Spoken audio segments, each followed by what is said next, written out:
Student, आज के विज्ञान की क्लास में आप सभी का हार्दिक स्वागत है।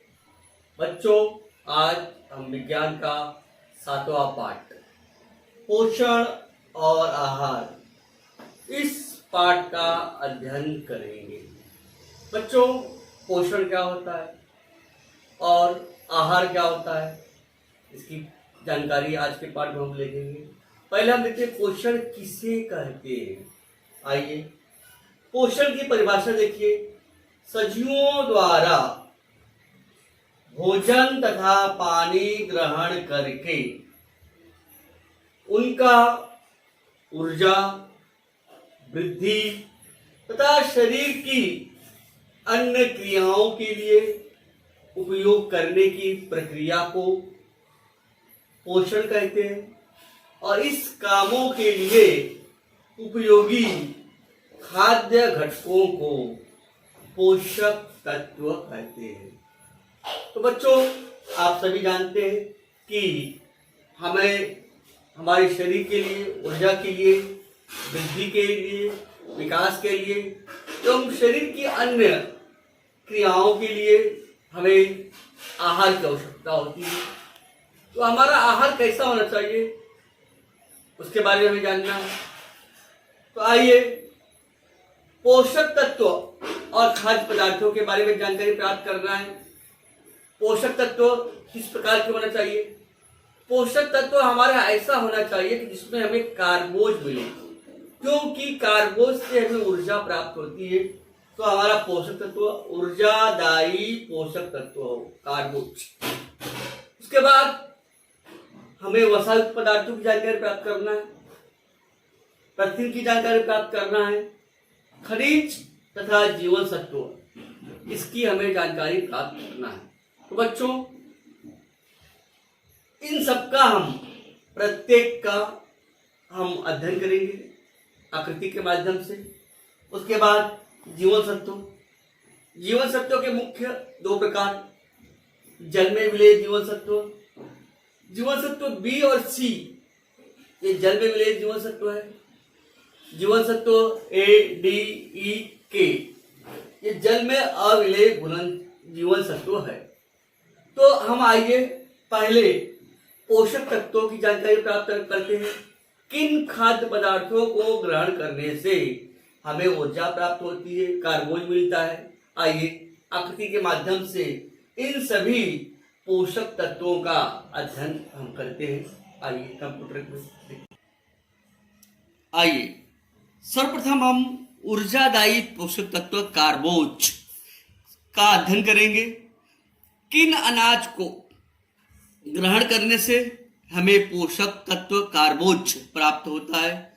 यहाँ बच्चों आप आकृति में देख रहे हैं, यहाँ पर आप देख रहे हैं आहार में भात है, रोटी, मोटी रोटी, ये जो पोषक तत्व है जिन खाद्य पदार्थों से तैयार किए जाते हैं, आकृति में दिख रहे अनाज है, गेहूं है, चावल है, ज्वार है, बाजरा है, मक्का है, इन सब खाद्य पदार्थों से हमें ऊर्जादायी पोषक तत्व कार्बोज प्राप्त होता है। तो बच्चों, इन पदार्थों में अधिक मात्रा में कार्बोज देने वाला अनाज हमारे भोजन के मुख्य घटक है।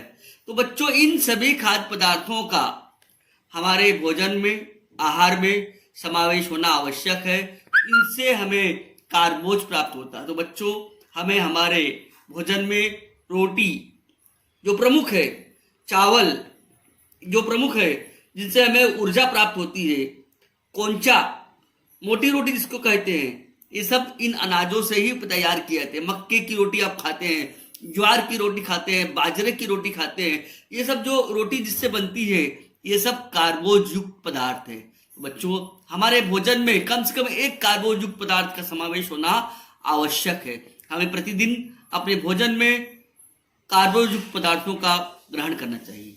आइए अगला, जो वसायुक्त पदार्थ जिन भोजन से प्राप्त होते हैं उसको अध्ययन करते हैं। बच्चों, आप देख रहे हैं आकृति में तेल है, मक्खन है, घी है, इनसे हमें वसा प्राप्त होता है। इन सब पदार्थों से हमें अत्यधिक मात्रा में ऊर्जा प्राप्त होती है और बढ़ती उम्र के बच्चों को प्रतिदिन सामान्य रूप से 2000 से 2500 कैलोरी ऊर्जा मिलना आवश्यक है। तो बच्चों, हमें अपने भोजन में वसायुक्त पदार्थों का समावेश करना बहुत ही आवश्यक है। और वसायुक्त पदार्थ हमें तेल, घी, मक्खन, इन सभी पदार्थों से प्राप्त होते हैं। अगला है, हमें प्रोटीन किससे मिलता है? आइए देखते हैं, प्रोटीन के बारे में अध्ययन करते हैं। आइए बच्चों, यहाँ आप आकृति में देख रहे हैं, प्रोटीन हमें मुख्यतः दालों से, दलहनों से, दूध से, दुग्धजन्य पदार्थों से, मांस से, अंडों से, जैसे खाद्य पदार्थों से प्राप्त होता है। आप यहाँ देख रहे हैं आकृति में अंडे हैं, और आप देख रहे हैं यहाँ पर दालें हैं विभिन्न प्रकार के। तो इन सभी से हमें क्या प्राप्त होता है? प्रोटीन प्राप्त होता है। वृद्धि के लिए, शरीर की छिजन की पूर्ति के लिए तथा अन्य जीवन क्रियाओं के लिए हमारे भोजन में इन घटकों का समावेश होना बहुत ही आवश्यक है। अब हम खनिज के बारे में अध्ययन करेंगे। आइए हम प्रत्येक खनिज के बारे में पहले देखेंगे। बच्चों, रोग प्रतिकार तथा शरीर की अन्य जीवनावश्यक क्रियाओं के लिए खनिज, जीवन सत्व तथा रेशेदार पदार्थ की आवश्यकता होती है, और ये हमें मुख्य रूप से सब्जियों तथा फलों से मिलते हैं। खनिज तथा जीवन सत्वों की हमें अल्प मात्रा में आवश्यकता होती है, परंतु इनके कमी के कारण स्वास्थ्य पर गंभीर प्रभाव पड़ सकता है। तो पहले हम देखें खनिज क्या होता है। शरीर की अनेक अकार्बनिक पदार्थों की आवश्यकता होती है, जिसे हम क्या कहते हैं? खनिज कहते हैं। तो खनिज में आप देख रहे हैं, लोहा है, कैल्शियम है, फास्फोरस है, आयोडीन है, सोडियम तथा पोटेशियम। तो यह लोहा, कैल्शियम, फास्फोरस, आयोडीन, इनका उपयोग कहाँ कहाँ होता है हमारे शरीर में, और हमें क्या खाने से प्राप्त होता है? स्रोत, अगर इनका सेवन न करें तो इनसे कौन सी बीमारियां होती है, इसके बारे में भी इस सारणी के माध्यम से हम अध्ययन करेंगे। तो बच्चों, लोहा, खनिज हमारे शरीर के सभी भागों तक ऑक्सीजन ले जाता है। यह हमें मांस, पालक, सेब, मुनक्का, इनसे खाने से प्राप्त होता है। अगर हमारे शरीर में लौह की कमी है तो रक्ताल्पता नामक रोग होता है, हमेशा हमें थकान लगती है। अगला जो खनिज है, कैल्शियम और फास्फोरस, ये बच्चों बहुत आवश्यक है। अगर हमारे शरीर में कैल्शियम और फास्फोरस की कमी होगी तो हमारे दांत कभी मजबूत नहीं होंगे, हड्डियां मजबूत नहीं होगी। तो हमारे दांतों को और हड्डियों को मजबूत करने के लिए हमारे भोजन में कैल्शियम तथा फास्फोरस का समावेश होना चाहिए। अब इसके लिए हमें क्या खाना है? दूध लेना बच्चों, दूध से बने हुए पदार्थ को लेना है, हरी साग सब्जियों को खाना है, मांस को खाना है। तो बच्चों, इस प्रकार इन सभी स्रोतों से हमें कैल्शियम प्राप्त होता है। अगर हमारे शरीर में कैल्शियम और फास्फोरस की कमी होती है तो हमारे दांत खराब हो जाएंगे, हड्डियां भंगुर हो जाएंगी और कमजोर हो जाएंगी। इसके लिए हमारे भोजन में कैल्शियम और फास्फोरस का समावेश होना बहुत ही आवश्यक है। अगला जो घटक है हमारा आयोडीन। हमारा आयोडीन वृद्धि पर नियंत्रण, शरीर में होने वाली रासायनिक क्रियाओं को गतिशील करती है। बच्चों, यह हमें मुनक्का से, बीन से, मछली से, समुद्र से प्राप्त होने वाले खाद्य पदार्थों से प्राप्त होती है। इसके अभाव में गलगंड, घेंगा नामक रोग होता है। सोडियम तथा पोटेशियम, ये हमारे शरीर के पानी का संतुलन बनाए रखती है, हमारे तंत्रिका तंत्र तथा स्नायुओं की क्रियाएं चालू रखती है। ये हमें नमक, पनीर, साग सब्जियां, फल और दालों से प्राप्त होता है। तो बच्चों, यदि हमारे शरीर में सोडियम और पोटेशियम की कमी होगी तो हमारे स्नायुओं में कमजोरी आ जाती है, स्नायुओं की असक्तता। तो बच्चों, हमारे भोजन में खनिज लवणों का उपयोग होना बहुत आवश्यक है। हमारे भोजन में जिस तरह से कार्बोज आवश्यक है, प्रोटीन आवश्यक है, वसा आवश्यक है, उसी तरह खनिज पदार्थों का भी होना बहुत आवश्यक है। अब आइए हम जीवन सत्व के बारे में अध्ययन करते हैं। बच्चों, जीवन सत्व क्या होता है, इसके बारे में हम विधिवत अध्ययन करेंगे। पहले जीवन सत्व को दो भागों में बांटा गया है। एक जीवन सत्व जो जल में विलय है और दूसरा जीवन सत्व जो जल में अविलय है। विलय मतलब जो घुलनशील जीवन सत्व है और अविलय मतलब जो अघुलनशील जीवन सत्व है। जीवन सत्व बी तथा सी पानी में घुलते हैं, अर्थात ये जल में विलय है। ये मूत्र तथा पसीने के पानी के साथ शरीर के बाहर निकलते हैं। इनकी सतत पूर्ति होना बहुत जरूरी है। B1, B2, B3, B6, B9 और B12 जीवन सत्व के महत्वपूर्ण प्रकार है। अब जो जीवन सत्व पानी में नहीं घुलते हैं, ये वसायुक्त पदार्थों अर्थात शरीर की चर्बी में घुलते हैं। इनका शरीर में संग्रह होता है। ऐसे जीवन सत्व A, D, E, K ये जल में अघुलनशील जीवन सत्व है। तो बच्चों, हम प्रत्येक जीवन सत्वों के बारे में जीवन सत्व A, B, C, D, E, K इनके क्या कार्य है, इनके क्या स्रोत है और इनके अभाव से कौन कौन से रोग होते हैं, इनके बारे में हम अध्ययन करेंगे। आइए अगली आकृति के माध्यम से देखते हैं। बच्चों, आइए पहले हम जीवन सत्व A, इसके क्या कार्य है। आंखों की सुरक्षा, त्वचा, दांत और हड्डियों को स्वस्थ रखना, यह हमें क्या खाने से प्राप्त होता है। इसके स्रोत है गाजर है, दूध है, मक्खन है, गहरे हरे रंग की सब्जियां हैं, शकरकंद है, अत्यधिक पीले रंग की फल है तथा सब्जियां, इनका समावेश होना बहुत आवश्यक है। अब जीवन सत्व A के अभाव से हमें कौन सा रोग होता है बच्चों? रतौंधी। रतौंधी का मतलब क्या होता है कि कम प्रकाश में देख न सकना, या इसको कहते हैं अंधत्व। जीरोडर्मा, त्वचा शुष्क होना, तो यह जीवन सत्व A के अभाव से होने वाले रोग है। जीवन सत्व B1 के बारे में हम पढ़ेंगे, B9 के बारे में पढ़ेंगे और B12, ये 3 जीवन सत्वों का अध्ययन करना है। तो पहला है जीवन सत्व B, इसके क्या कार्य है? B1 का काम है तंत्रिकाओं तथा हृदय के कार्य अच्छी तरह होने में सहायता करना। इनके स्रोत है दूध है, मछली है, मांस है, अनाज है, आवरण वाले फल और दाल। बच्चों, इसकी कमी से बेरी बेरी नामक रोग होता है। ये तंत्रिकाओं का रोग होता है। इसके अलावा हमारे स्नायुओं को कमजोर करता है और अक्षम बनाता है। अगला है B9। आइए B9 के बारे में देखते हैं।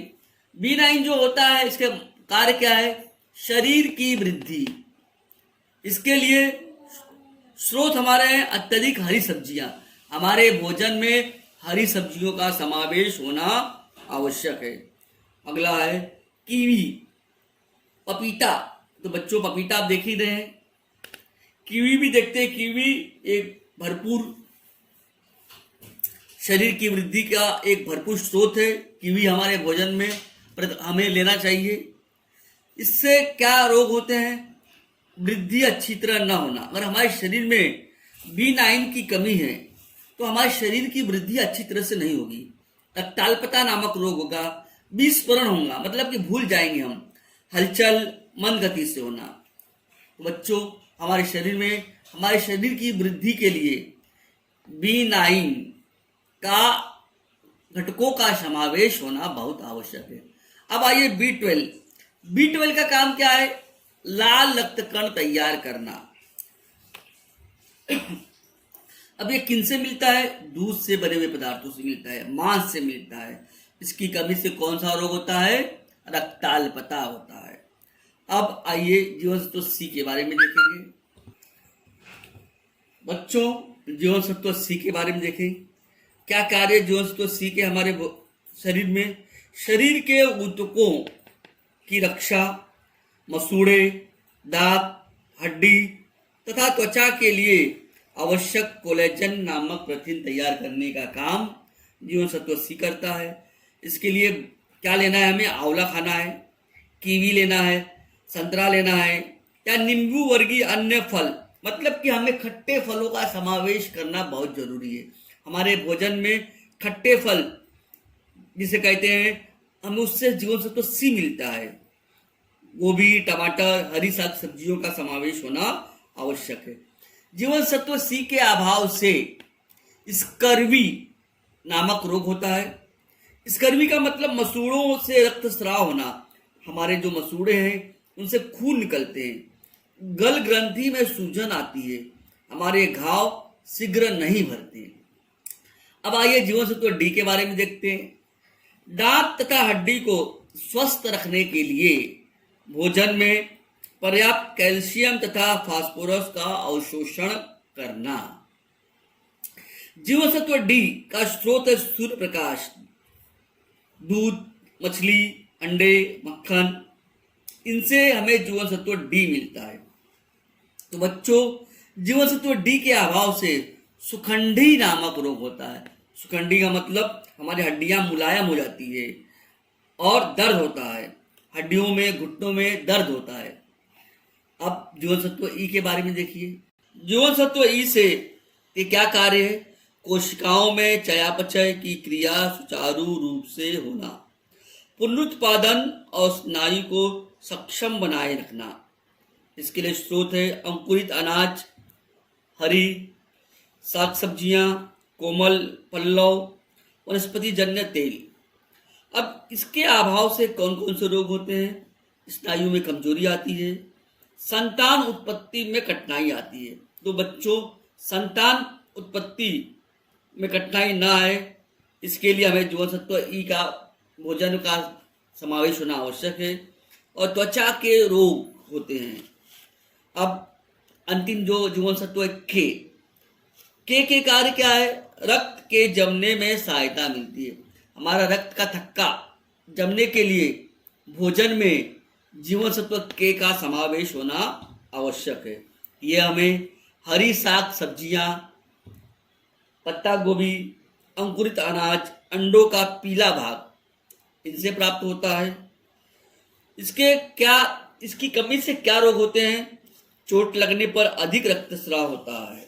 तो बच्चों हमने देखा जीवन सत्व के स्रोत एवं कार्य और उनके अभाव जन्य रोग, इसका अध्ययन किया।